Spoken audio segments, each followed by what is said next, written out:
What we're looking at here is a Ukrainian paratrooper using a javelin to destroy a Russian tank in the town of Novomykhailivka. This is probably the world's best anti-tank missile, and it was the very first weapon that America supplied to Ukraine before Russia's full-scale invasion. The Ukrainians love it so much, they've even turned it into a saint. So what makes the Javelin so effective, and does it have any weaknesses? We're going to break down exactly how the weapon works, examine this footage, and speak to an expert to find out. A Javelin is made up of three parts. First, you've got the Command Launch Unit, or CLU, which is this thing the paratrooper is holding in front of his face. Then you've got the Launch Tube Assembly, or LTA, which is this bit he's got slung over his shoulder. Finally, you've got the Javelin missile itself, which pops out of the tube here before flying off and blowing a Russian tank to bits. Let's take a closer look. The CLU is how the soldier controls the Javelin. On the front, you've got this big night vision scope, which gives the gunner an infrared view of the battlefield. This is the main way he's going to aim the Javelin, whether at night or in the day, because it cuts through things like smoke, fog and rain, and of course, it can see in the dark. Right next to the night vision sight is a cooling system, and just above that is the day sight, which serves as a backup for when the night vision is out of battery. Here you've got absorbers made of a fancy styrofoam material, which protect the sights while keeping the weight of the system down. On the other side, you've got hand grips for the gunner with control buttons at the top.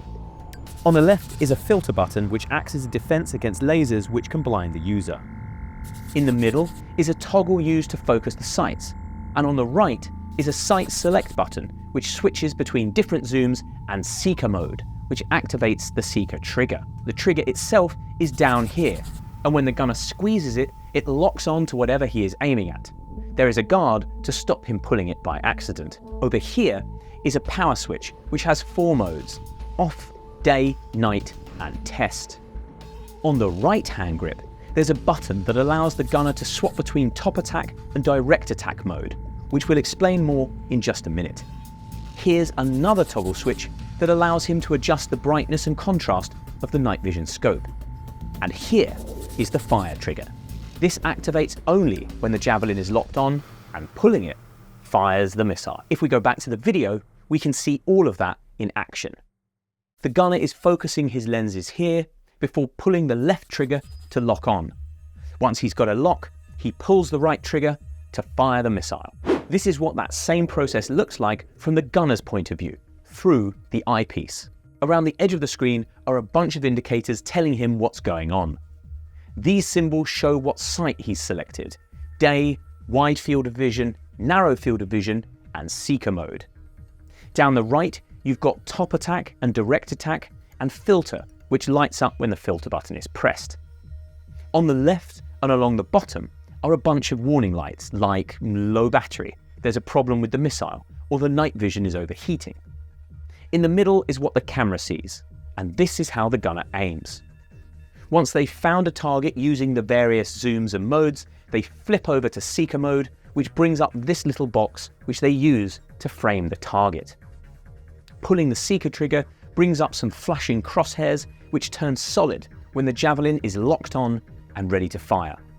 Once it is locked on, the fire trigger activates and one pull sends the missile on its way. We went to film a Javelin crew training. Here's what that looks like in real life. The gunner is tracking the target, he's pulling the left trigger to lock on, and then he's firing the missile with the right trigger. Next, we've got the LTA, which is a pretty simple piece of kit. Mostly, it protects the missile while being carried and stabilizes it for launch. It has a carrying handle here, a shoulder strap here, and end caps made from more high-tech styrofoam here and here. Up here, there's a bunch of connectors which lock it into place on the CLU, and a battery and cooling system for the missile. And here's a pad which rests against the gunner's shoulder. The CLU is simple because it's disposable. Once the missile has been fired, the whole thing is chucked away. Here I've got a piece of tape from the US that shows you exactly how that works. You can see Marines carrying the LTA here, clipping it to the CLU here, and going to dispose of the tube after firing. There's 3 sections of a Javelin missile. the guidance section up front, propulsion section at the back, and the warhead section in the middle. Right at the tip is an infrared camera, which allows the missile to guide itself after it is fired. Just behind the camera is a guidance system, which keeps the camera pointing at the target and controls the propulsion at the back. The propulsion consists of two motors, one for launching the missile, another for powering it in flight, and pop-out fins. The launch motor is the less powerful of the two, and it is responsible for getting the missile out of the launch tube. As the missile leaves the tube, the rear fins pop out. The guidance system can rotate these in the air to change the direction of flight. There's also a second set of fins which pop out in the middle of the missile, but these don't move. They're just there to keep it stable. Once the missile is in the air, the more powerful flight motor ignites. What does all of that mean? Well, it means the Javelin has a small backblast, the amount of flame and force that comes out the back of the tube when it is fired. That means it can be fired from inside a building if needs be. The large motor then has enough fuel to carry the Javelin at least 1.5 miles or up to 2.5 miles in the right conditions. And once the Javelin is in the air, it can guide itself to its target with no further input from the gunner. This is called fire and forget. It means that as soon as the trigger is pulled, the gunner can run for cover to avoid being seen and shot by the enemy. You can see all of that in the video. The launch motor fires here, the fins pop out here and here, and the main motor kicks in here. But what happens next is what makes the Javelin really special.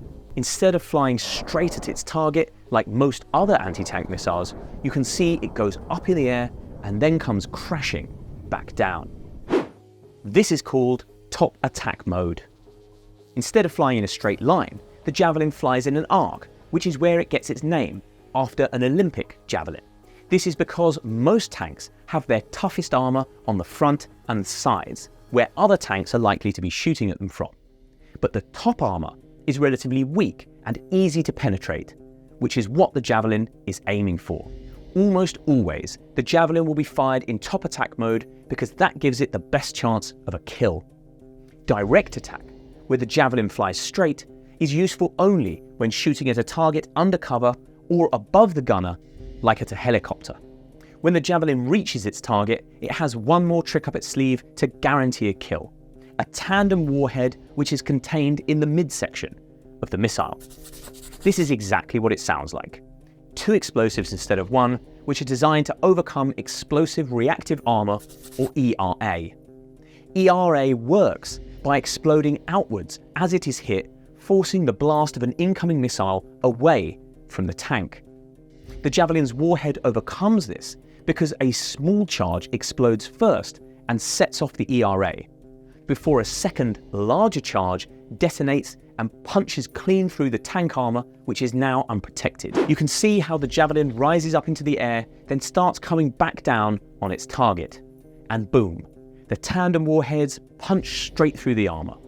One less Russian tank to worry about. Javelins were among the first weapons America supplied to Ukraine as Russia's army was massing on the border to invade. It was meant to send a signal to Putin: don't do it. America will help the Ukrainians resist by giving them weapons to kill you with if necessary. The Javelin was chosen because large numbers could be supplied very quickly. Hundreds were flown to Kiev in just a few days, and it is very easy to use. Normally, training takes 1 week. In Ukraine, troops were given a 2-day crash course. That was important because at the time, nobody knew exactly when Putin would attack. As we've seen, they are specially designed to make a mess of tanks which the Russian army relies upon very heavily.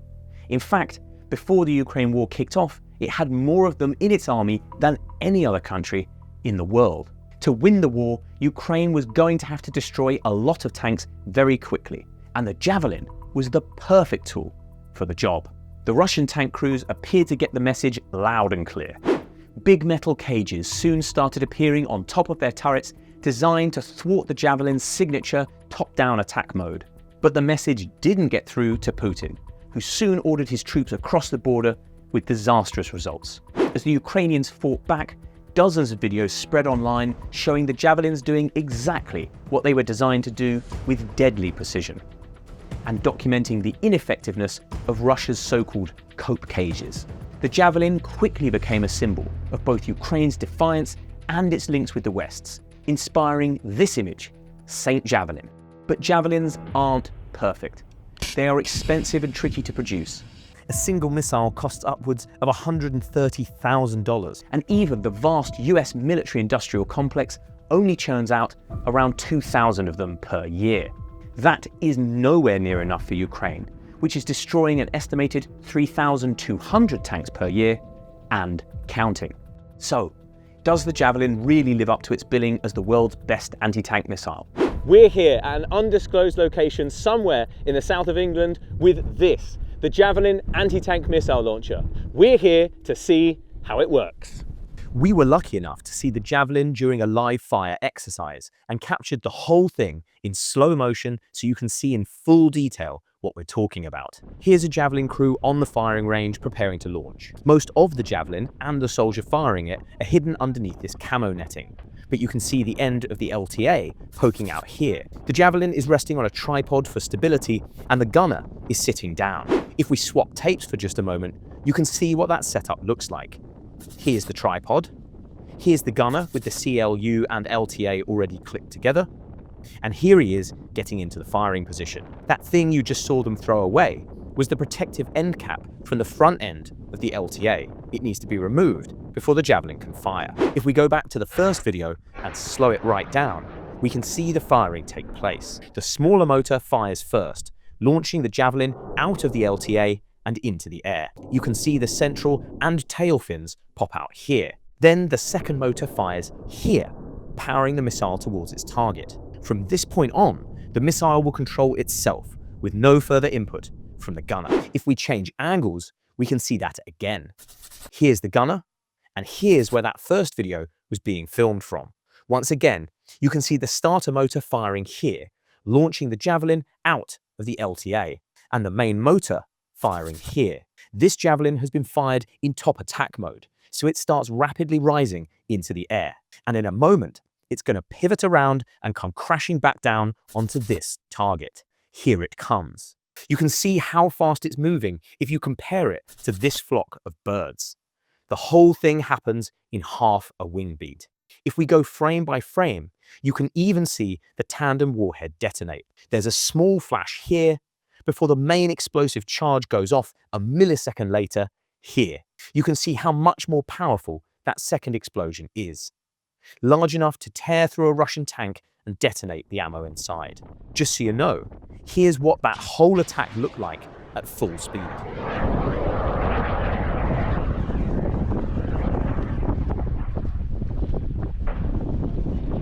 Next, we spoke to the British instructors training their fellow soldiers about what makes the Javelin so unique. So one of the things that makes Javelin as deadly as it is its ability to do top attack, which is where it will leave the round. You can fire a minimum of distance of 150 meters, but out to 2.5 K or 2,500 meters. And once a missile's released on top attack, it will fly up to an altitude of about 150 meters, stay there, and then, as indicated by the name, come down right on top of the armor through sort of one of the weakest points to ensure that it does its job. It's a deadly weapon, but it's also completely portable. So let's get a closer look at all its elements. Javelin as a weapon system itself is split into three parts. First being the tripod, which is obviously the legs at the bottom.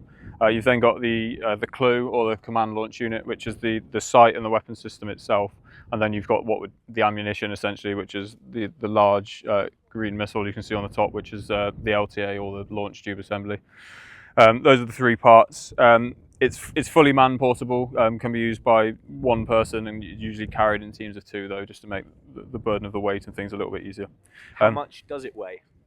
So each bit, so the important bits, I suppose. So each missile weighs 16 kilos, and then two people will usually carry one each. So that's 16 kilos each, just on one missile, before you even touch all their personal kit and everything. And then the CLU itself with a battery fitted is 7 kilo. So Okay, a fair old yom. that's base, yeah, and yeah, batteries, and then batteries last 4 hours, and then depending on your mission, you're ramping up from there. But yeah, in terms of kit and equipment, you can see on the front of the Clue. So see the main piece you can see is the night vision sight on the front of the system, which is what we use to use thermal. That'll do on wide field of view, a 4 times zoom, and then on narrow field of view we can zoom in up to 12 times. To allow us to sort of gain targets, acquisitions, or find and that sort of thing. As well as being able to use it by thermal, obviously we can use it by day as well. So we've got the day sight, which is 4 times zoom, and then we've got the day sight extender as well, which just slits in as slots on the front should we need to get a bit more range by the day. The Clue doesn't need to be on to use any of the day capabilities, so you can just have it off to save battery throughout the day. And other features I can see on the front. What's this thing here? So that's the DDC, which stands for Detector Dewar Cooler, which essentially allows the night sight itself to function. So the reason it's got all these fins, it's to dissipate heat. So as the weapon system creates heat, as the sight cools down, it essentially regulates the temperature to allow the sight to function correctly. The Javelin also has a tandem warhead. It's got a precursor charge built into it. This is designed to set off any explosive reactive armor that enemy armor might have on it, which is becoming increasingly common these days. So it's got that capability built into it, and then that allows the main charge itself to do its job and take out the enemy. Explosive reactive armor is a type of defensive aid suite that enemy vehicles sometimes use in order to upgrade their survivability of their armor. It's basically 2 plates wedged together with some form of explosive in the middle that would be set off by whether another tank round, an RPG round, or anything like that. And it, without going into too much detail, puts the jet that these things make when they go off, it puts that off and stops it from penetrating the main armor, so that the crew and the tank itself is they're all okay. Obviously, Javelin stops that and allows us to ideally take a tank out in one shot. What are the features of the missile? So when you activate the seeker via the Clue when you're going to fire, you start looking via the Clue and round interface connectors, which are located in here. You start looking through the missile itself, and that's when you acquire lock and fire from there. So you actually drop off, if you're in narrow field of view in thermal with a 12 times, you drop onto a 9 times with the seeker, so it degrades slightly. Let's take an even closer look. Okay, fantastic. So now we're looking at the back end of the Javelin launcher. Do you want to talk us through what we can see here? Yeah, so essentially what we've got here, which you couldn't see before, is the back of the Clue or command launch unit. So this is where the students and firers look through. As you push your eye on, that breaks open, so that if it's like that, none of the light from the camera's coming out. So as you push in, you'll be able to see. You've then got on here, it's called the adapter adjustment ring, that allows firers with different strength eyes, glasses, that sort of thing, to change it as you would the back of a set of binoculars, so that they can see through the Clue without too many issues. Just on here, you've got the round interface connector, which is where the round and the Clue talk to each other, and when you flick onto seeker to look through the seeker, that's how that works. They're all talking to each other through there. And then you've got essentially on here 2 triggers. On your left hand side, I'm doing this upside down, you've got the seeker, which has got a safety cover on it so that you don't activate the seeker accidentally. And yeah, that's a trigger you'll use to activate that. That's all that's for. Same as on the other side, you've got an uncovered trigger, which is the fire trigger. In order to fire the missile, you have to have both held down, so you can't do one without the other. So that's why only one of them is covered in safety. Beyond that, you've got a load of different functions on here. So this one is so across the top you've got a filter, which is essentially a filter that will flick into the Clue itself. There's a countermeasure that can be deployed, which fires a laser through the sight to try and blind the user, or just disable the Clue. The filter should stop that by filtering the laser out, so that the user is safe. You've then got essentially your focus, where you can push focus in and out. The Clue isn't auto-focusing like other things are, so that has to be done manually by the operator, and is an acquired skill gained through time, certainly. And then you've got attack select as well, where you can do flick between top attack and direct attack. Direct attack is essentially, as in the name, missiles straight out of the tube, and sort of more traditional flight. It's still fire and forget, So there's still no requirement, once it's released, the missile does it all on its own. So the user can either extract out of danger before the enemy even knows what's happened, or he can track the target and then leave as he needs to. But yeah, direct attack we'd be using for things like helicopters, because you can engage helicopters with Javelin, or we'd be using for sort of targets under cover or in buildings or bunkers or things like that. So this is the battery compartment here. If you push down on this centre of this wire bale, it'll open up, and then those are the batteries in there. The clue's on at the moment, so I won't take that out. But yeah, those are the batteries in there. We do use two types. So whilst we're just training in the UK, we'll use rechargeable ones for obvious reasons. And then either for rangers like today, or if we're deployed on ops, or if we're just especially lucky, we'll get given the disposable lithium batteries, which are slightly lighter, which everyone likes, and also give us slightly better picture on the clue as well. What are the steps the Javelin operator takes to acquire a target, and how does a standard operation unfold? So firstly and most importantly is we need to identify that target is what we think it is, and we need to hit it.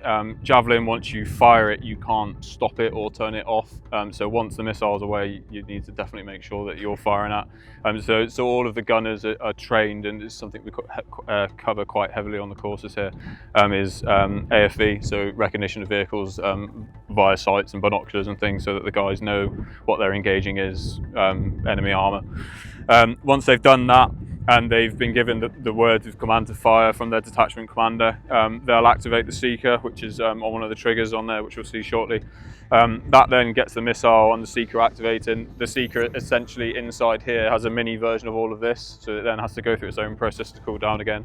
That can take up to 10 to 15 seconds whilst that happens, depending on how hot or cold it is. Once that's happening, you'll get seeker field of view up through the clue. And then you essentially, if you've seen sort of Top Gun and that sort of thing, you see missile track gates coming in on planes and stuff like that. It's very similar, but it's all manually done by the gunners themselves. So they'll lock the track gates around the thermal signature of the piece of armour they want to engage. Once they're happy with it, they're happy that in front of the armour there's nothing that's going to stop the missile from striking the armour. They'll then achieve lock and fire the missile. How easy is it to operate the Javelin in the field? With training, it's easy to use and acquire. So clearly the ammunition is quite expensive, and it's not something we come across as often as we do other forms of ammunition. So to counter that, we've got something called the indoor trainer, which is essentially an electronic version of this. You can sit inside, you can go through the full engagement process and practice our gunners that way.